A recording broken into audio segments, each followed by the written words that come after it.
Hi everyone, welcome back to Katarina's Garage. My name is Katarina Lloyd, and today, well, we are checking out this awesome 2001 Suzuki Carry. Now these are a K truck, they're all right-hand drive, and what's interesting about them is that because of the K, which is spelled K-E-I, they built these for insurance in Japan. So every K vehicle has to be 660cc or under, and it also, there's certain dimensions and certain weights that they're able to do. I'm just not sure of all that off the top of my head of what those are, but it doesn't really matter, to be honest. You can look it up if you want to. But yeah, let's check out this awesome little rig that's kind of set up interestingly on the stands here, but it's stable, like it's not going anywhere. But let's go check it out.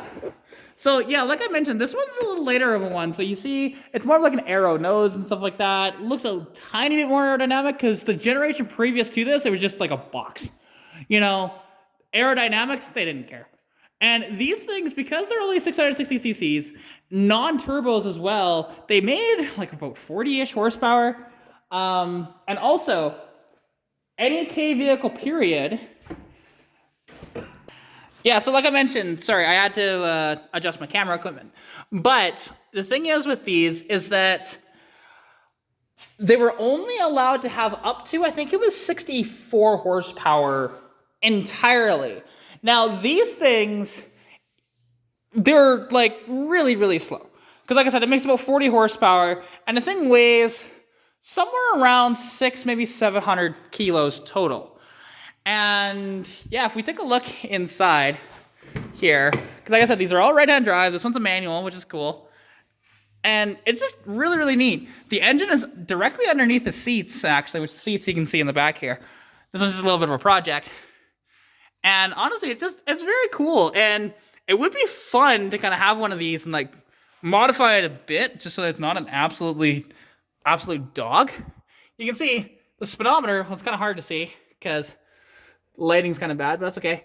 It only goes to 120 kilometers an hour. So it's not, like I said, these are not fast at all. And it will struggle to even get to 120 kilometers an hour, to be honest. You know, you can see the Japanese writing and stuff like that on there. These are just really cool. And it'd be a fun little project, honestly, to have one of these. And I've always thought about how cool would it be to, instead of having like about 40, 46, whatever horsepower they have. I know like the early ones of these had like 32 horsepower. So again, even slower. But it'd be kind of cool to bump one of these up to like about 100 horsepower, put a little turbo onto it. People will go nuts with these and build them with like Hayabusa motors or CBR 1000, stuff like that. And these things are just an absolute little rocket when you do that because, like I said, it weighs absolutely nothing.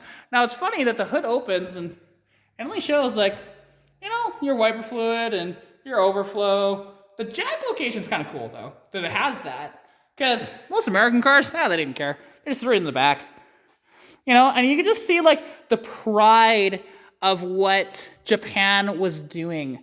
With even, these are just basic, and these were the cheapest vehicles you could buy because these were even cheaper than the regular K cars because trucks are way cheaper to build than the trucks. You know, there's a bunch of parts back here and, you know, which again, it's a project. And he's going to be doing some work to this one at some point. But it's just damn awesome, you know? And it's kind of funny to see it like in this position of like popping a wheelie, even though, yeah, it would never do that. If you had like really wore out suspension, you know, you could like slam the brake and then try and make it do a wheelie that way. But, you know, and tiny, tiny little tires, 145 R12s, which it's interesting because a lot of the time when you have 12-inch wheels, most people just go trailer tires, to be honest. These happen to be Yokohama light truck tires, which is kind of nice to see, to be honest. Because these are probably kind of difficult to find.